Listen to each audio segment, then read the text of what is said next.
안녕하세요. 재테크농부입니다. 오늘은 빅테크들의 전체적인 현황을 점검해보고 제 개인적인 분석과 매수 타이밍을 공유해드리겠습니다. 항상 말씀드리지만 제 분석과 매수 타이밍이 100% 맞는 게 아니기 때문에 참고만 부탁드립니다. 그럼 바로 시작하겠습니다. 구독과 좋아요 부탁드립니다.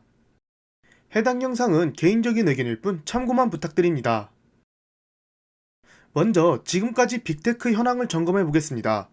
애플은 15%가량 하락했고 마소는 20%, 메타 플랫폼은 무려 51% 가까이 하락했습니다. 최근 나스닥이 다시 안 좋아지면서 전체적으로 크게 하락했고 애플조차도 이제 15% 가까이 하락했습니다. 여기서 신기한 게 애플보다 덜 떨어진 빅테크 기업이 있습니다. 바로 구글입니다. 보시다시피 실적 발표와 주식 분할 발표 후 장중 신고가를 찍었습니다. 중요한 점은 이 당시 나스닥은 고점 대비 12%나 하락한 상태라는 것인데요. 빅테크 종목 중 2월 들어서 신고가를 찍은 종목이 있나요? 아니면 에너지주나 특정 산업 분야 말고 일반적인 주식 중에서 신고가를 찍은 종목이 있었나요? 아마 구글이 유일할 것입니다. 이것을 보면 하락장에 우리가 왜 빅테크를 투자해야 하는지 잘 알 수 있는 하나의 예라고 생각합니다. 나스닥이 12%나 하락한 상태여도 좋은 실적만 보여주며 신고가를 찍고 또한 나스닥 하락보다 잘 버티고 있기 때문이죠. 구글은 앞으로의 실적과 주식 분할 호재들이 있어 계속 저점 매수가 들어와서 애플보다 잘 버티고 있습니다. 최근 구글의 최저점은 2,490달러인데요. 보시다시피 어느 정도 저점을 잘 받쳐주고 있습니다. 저 같은 경우 추매 타이밍을 2,400달러 중반쯤 가면 매수하려고 합니다. 왜냐하면 최근에 제가 2,400달러 후반에 추가 매수를 했기 때문이죠. 보시다시피 2월 24일날 구글을 추가 매수했습니다. 장중이 아닌 프리장에 매수했고 보시면 2,495달러에 매수했습니다. 그렇다면 그 다음 추가 매수는 당연히 2,495달러보다는 아래에서 매수하려고 생각 중입니다. 개인적으로 프리장 애프터장 상관없이 2,490달러가 깨져서 하락하는 정도를 보고 매수하려고 합니다. 주식 분할 후에 빅테크들의 수익률인데요. 알파벳도 이렇게 되리라는 보장은 없습니다. 하지만 주식 분할은 악재보다 호재입니다. 특히나 구글은 이번 분할로 인해 다우지수 편입 가능성이 있으며 다우지수에 편입되면 다우지수를 추종하는 ETF들이 전부 구글을 매수해야 합니다. 그렇기에 추가로 주가 상승이 올 수도 있습니다. 이처럼 구글은 호재가 계속 있기에 애플보다는 덜 하락한 듯합니다. 참고로 구글의 주식 분할 날짜는 올해 7월 1일입니다. 구글의 PER을 보면 23으로 코로나 때만큼 크게 급락했습니다. 이것을 보면 현재 구글은 유동성을 엄청 풀기 전에 PER로 돌아갔다고 볼 수 있는데요. 하지만 주가는 130%나 상승했습니다. 주가는 이렇게 크게 상승했는데 PER은 다시 돌아왔고 포워드 PER은 심지어 19입니다. 19면 지금 이 차트에서 보이지도 않습니다. 20이 가장 최저점으로 표시되어 있기 때문입니다. 그만큼 구글의 실적이 엄청 잘 나오고 있고 순수익 또한 크게 증가했다는 소리입니다. 애플, 마소, 구글의 PER을 비교해 보겠습니다. 세계 빅테크 모두 PER이 크게 내려왔지만 구글만큼은 내려오지 않았습니다. 그만큼 구글이 다른 빅테크에 비해 저평가되어 있다고 보이며 주가도 빅테크 중에서 가장 낮게 하락한 이유 중 하나라고 생각합니다. 다시 빅테크들의 현황을 봐보겠습니다. 마이크로소프트가 올해 초까지만 해도 나스닥보다 더 하락했는데 이제는 나스닥과 비슷한 하락률을 보여주고 있습니다. 다들 아시다시피 마이크로소프트의 실적도 구글만큼 좋았는데요. 하지만 장 초반에 급등했다가 하락 마감했습니다. 제가 전에 마이크로소프트 실적을 자세히 분석해드린 영상이 있는데 애널리스트들의 기대가 너무 컸기에 약간의 실망 매물이 나왔다고 말씀드렸습니다. 하지만 마소의 실적 자체는 너무나 좋았고 전혀 매도할 만한 실적이 아니었습니다. 그리고 시장 자체가 저때 크게 하락했기에 어쩔 수 없이 떨어진 것도 있습니다. 보시면 하락장 시작 이후 한 번도 신고가를 찍지 못하고 계속 하락하고 있습니다. 마소 실적과 마소 분석 영상에 대해서 궁금하신 분들은 고정 댓글에 영상 주소를 남겨놓을 테니 참고 부탁드립니다. 저는 마이크로소프트를 꾸준히 매수하고 있다고 말씀드렸고 빨간 원에서 추가 매수를 했습니다. 그렇기에 저는 273달러가 깨지지 않는 한 추가 매수를 하지 않을 생각입니다. 앞서 말한 구글과 같은 이유입니다. 마이크로소프트가 이렇게 하락하는 것은 아주 보기 드문 일인데요. 최근에 있었던 2018년 미중 갈등과 2020년 코로나 하락률과 비교해 보겠습니다.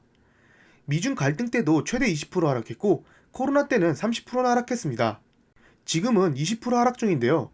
이 말은 즉 지금같이 크게 하락할 일이 마소한테는 거의 없다는 것입니다. 이번 하락장만 잘 버티면 큰 주가 상승을 볼 수도 있습니다. 거기다 배당까지 있는 주식이죠. 신기하게 2년마다 이런 큰 하락이 찾아온 것을 볼 수 있는데요.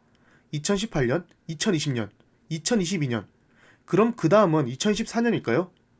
2024년이 되면 이때를 되돌아보면서 웃을 수 있다고 생각합니다. 증권사 웨드부시에서는 이번 하락장에서 매수해야 할 최고의 기술주로 애플과 마이크로소프트를 뽑았습니다. 이런 하락장일수록 많은 잉여현금 흐름이 있는 회사를 투자해야 한다고 말했습니다.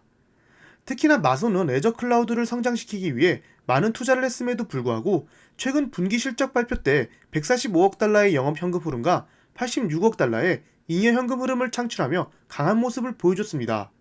참고로 애플은 470억 달러의 영업현금 흐름을 보여줬는데 마소보다 3배나 더 큰 흐름을 보여줬습니다.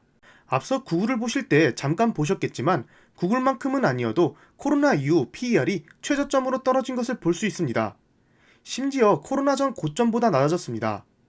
포워드 PER도 26으로 현재보다 약 4 정도 낮아질 것으로 보입니다. 역시나 미래 실적이 잘 나올 것이라 예상하는 것이죠. 그 다음은 엔비디아를 봐보겠습니다. 엔비디아 실적은 제가 분석해드린 것처럼 전혀 나쁘지 않았습니다. 하지만 이날 하락한 이유는 나스닥이 크게 급락한 것도 있지만 실적 발표 전 기대감으로 이미 10% 이상 상승했기 때문입니다. 엄청난 실적까지는 아니었기에 사람들은 매도를 한 것이죠. 좀 더 자세한 내용을 알고 싶으시면 고정 댓글에 엔비디아 실적 분석 영상을 참고 부탁드립니다. 엔비디아 역시나 최근 급락했을 때 매수를 했는데요. 207달러에 매수를 했고 그 이후에는 매수를 하지 않았습니다. 엔비디아는 앞서 말씀드린 구글 마소와 다르게 파란 네모 부분에서 계속 매수를 할 생각입니다. 일주일에 하루 날을 잡고 일정하게 매수할 생각입니다. 그 이유는 고점 대비 하락률이 생각보다 크게 하락해서 지금 정도의 가격이면 충분히 저점이라고 생각하기 때문입니다. 그리고 또 하나의 중요한 이유가 있습니다. 보시다시피 PER이 60 아래로 떨어졌기 때문인데요. 제 기준으로 엔비디아 같은 고성장주가 PER이 60 이하로 떨어진다는 것은 아주 매력적인 가격이라고 생각했기 때문입니다. 그리고 포워드 PER이 32까지 떨어집니다. 고성장주의 대표격인 엔비디아가 32까지 떨어진다는 것은 엔비디아 성장이 완전 죽었다는 뜻인데 과연 32까지 떨어질까요? 저는 아니라고 봅니다. 그렇기에 다른 빅테크 주식과 달리 더 크게 하락한 만큼 시장만 좋아진다면 빨리 상승할 수 있다고 생각해서 주기적으로 매수할 생각입니다. 물론 최근에 해킹 사건도 있고 러시아 전쟁으로 인해 악재들이 많은 상황이지만 미래 4차 산업에서 과연 엔비디아의 제품을 안 쓰는 회사가 있을까요? 그 외에도 제가 마소나 구글, 엔비디아 등을 매수하는 이유를 영상으로 너무 많이 설명해 드렸기 때문에 오늘은 간단히 중간 점검식으로 해봤습니다. 지금 하락장에 더 크게 떨어진 고성장주들이 많은데 그런 주식들을 주우면 더 큰 수익을 보는 거 아니냐 하실 수 있지만 그건 너무나 리스크가 크다고 생각합니다. 물론 하이리스크 하이리턴 투자를 하시는 분은 그게 맞다고 생각하지만 일반적인 투자자라면 그런 식으로 투자했다가는 멘탈이 이겨내지 못하고 큰 돈을 잃게 되는 경우가 대부분입니다. 제가 생각하는 안정적인 투자는 대부분의 포트폴리오를 빅테크 같은 우량한 주식으로 채워놓고 나머지 20% 정도만 고성장주에 투자하는 게 수익과 안정성 둘 다 볼 수 있다고 생각합니다. 빅테크 비중이 높으면 높을수록 이런 하락장에서도 잘 버티고 이번 하락장이 끝나고 다음 하락장이 와도 빅테크들이 계좌 수익률을 지켜주고 있기 때문에 우리는 마음 놓고 좋은 종목들을 객관적으로 분석하고 매수할 수 있는 능력을 가지게 된다고 생각합니다. 제가 코로나 이후 어떤 하락장이 와도 잘 버틸 수 있었던 것은 지금 보시다시피 빅테크들을 코로나 때 많이 사놨고 전부 들고 있는 건 아니지만 많은 양을 아직도 들고 있기 때문입니다. 또한 1,300원이 넘어도 좋은 주식이 크게 떨어졌다면 과감히 환전해서 종목을 매수했기 때문입니다. 만약 지금같이 환율도 높고 나스닥이 많이 하락한 상태에서 이렇게 빅테크들을 사놓는다면 몇 년 뒤에는 지금 보이는 제 수익률보다 훨씬 더 높은 수익률을 보실 수 있다고 생각합니다. 다음 주는 FOMC 회의와 내마녀의 날 등 변동성이 클 수밖에 없는 이벤트들이 있습니다.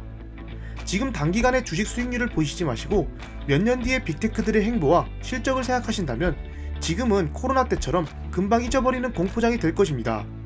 앞서 말씀드린 매수 타이밍이나 매수하는 종목이 앞으로 100% 상승하리라는 보장은 없습니다. 오히려 하락할 수 있기에 제 영상은 참고 자료로만 써주시고 투자에 대한 판단은 꼭 따로 분석하시고 결정해주세요. 다음 주도 화이팅 하면서 다같이 하락장을 이겨봅시다. 감사합니다. 절대 투자 추천 영상이 아닌 개인적인 의견이니 참고만 부탁드립니다. 지금까지 제 영상을 봐주셔서 감사합니다. 구독과 좋아요 부탁드립니다.